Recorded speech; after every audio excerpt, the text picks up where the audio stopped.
Place au journal de l'économie avec Myriam Mascarello. Bonsoir Myriam. Bonsoir Aude. L'austérité est en train de tuer l'Italie. La déclaration était forte et elle était aujourd'hui du nouveau président du Conseil italien. La confiance votée pour ce nouveau gouvernement de coalition ce soir. Voilà, Enrico Letta qui a exposé tout à l'heure devant le Parlement ses priorités, notamment ses priorités politiques. Et on peut dire qu'elles tiennent en une phrase, finalement, c'est ralentir le rééquilibrage des comptes publics pour donner toute sa place aux politiques de relance, à la croissance qui manque cruellement l'Italie depuis plus d'une décennie.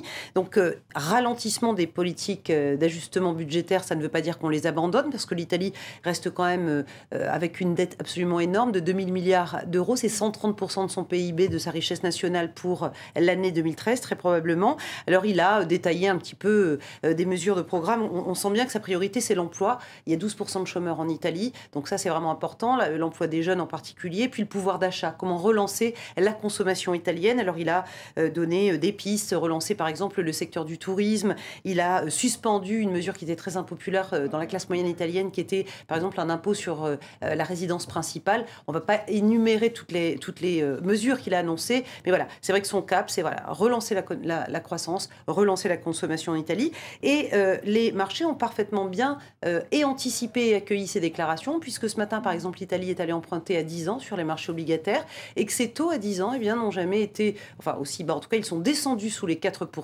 Donc ce sont vraiment de bons taux d'intérêt. La dernière fois que l'Italie est allée emprunter à cette durée, c'était 4,66% pour donc la dernière opération du genre. Et puis la bourse à Milan, ce soir, a fermé sur une forte hausse de 2,2%.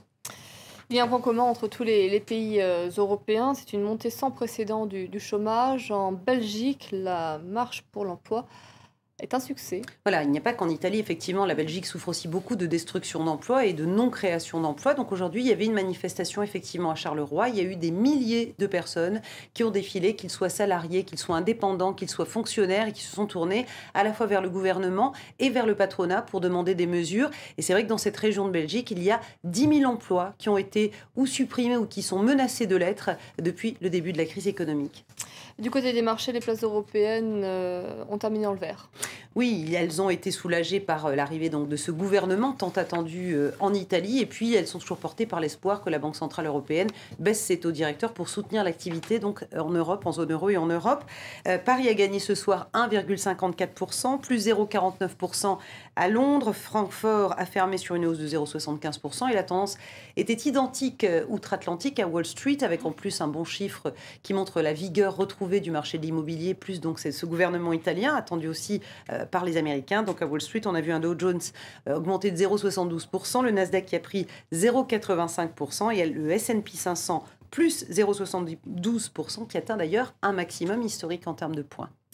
Côté entreprise, Fiat maintient ses objectifs 2013. Malgré un marché automobile déprimé en Europe et une filiale américaine Chrysler qui est un peu la machine à cash, si j'ose dire, du groupe et dont les bénéfices au premier trimestre ont ralenti par rapport à l'année dernière de façon assez nette. Mais malgré tout, Fiat, effectivement, prévoit un chiffre d'affaires compris entre 88 et 92 milliards d'euros donc pour l'année, un bénéfice d'exploitation autour des 4 milliards et quand même une dette industrielle qui restera autour des 7 milliards. On reste dans le secteur automobile avec le plan social de PSA Peugeot Citroën. La procédure est donc bel et bien lancée. Il y avait un comité central d'entreprise aujourd'hui. Donc ce plan social qui prévoit en tout 11 200 suppressions d'emplois, dont 8 000 en France, a été d'une certaine manière ratifié. Ce qu'ont ratifié en fait les syndicats aujourd'hui, ce sont toutes les mesures d'accompagnement pour les salariés, commencer par le site d'Aulnay qui va fermer début 2014. Les précisions tout de suite avec Audrey Racine.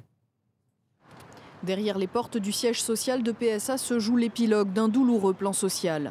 Au total, PSA entend supprimer plus de 11 000 emplois d'ici fin 2014, 8 000 rien qu'en France, dont environ 3 000 à Aulnay-sous-Bois. L'usine doit d'ailleurs fermer. Et 1 400 à Rennes, deuxième site le plus touché. Ce lundi, les syndicats réunis en comité d'entreprise ont voté contre ces réductions d'effectifs, mais ont tout de même donné leur feu vert au plan social afin de permettre aux salariés de postuler à un reclassement ou à un départ volontaire. Ce que les salariés y veulent, c'est assurer leur avenir, assurer celui de leur famille. Ils ont besoin d'avoir de la visibilité, ils ont besoin de pouvoir partir maintenant tranquillement, parce que c'est une volonté des salariés d'Aulnay. Aujourd'hui, ils nous disent quand est-ce que vous signez le PSE, qu'on s'en aille.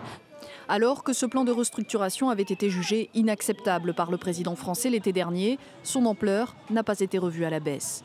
Un rapport commandé par le gouvernement l'avait même jugé nécessaire. Tout au long de ces 9 mois de négociations, PSA a mis en avant ses mauvais résultats financiers, confirmés par une baisse de 6,5% de ses ventes au premier trimestre 2013. Le premier constructeur automobile français traverse donc une crise qu'il espère conjurer avec un plan baptisé Rebond 2015 et qui envisage donc dès son titre 2 années difficiles pour le groupe.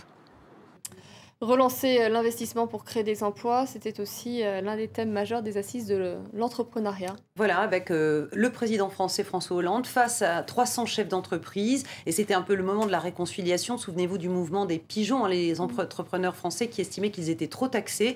Eh bien, une des 44 mesures, on ne va pas faire le catalogue là non plus, mais 44 mesures annoncées par François Hollande, ça a été l'allègement de la taxation lors d'une cession d'entreprise sous toutes ses formes. Ce sera taxé, mais moins qu'annoncé au départ. Puis il y a d'autres mesures, et notamment, on va inciter à la création d'entreprises dans les quartiers difficiles, dans les banlieues dites sensibles, ou bien encore inciter aussi les entrepreneurs étrangers à venir investir et même faire des affaires, créer leur entreprise en France. Je vous remercie beaucoup, Myriam, pour votre journal de l'économie ce soir.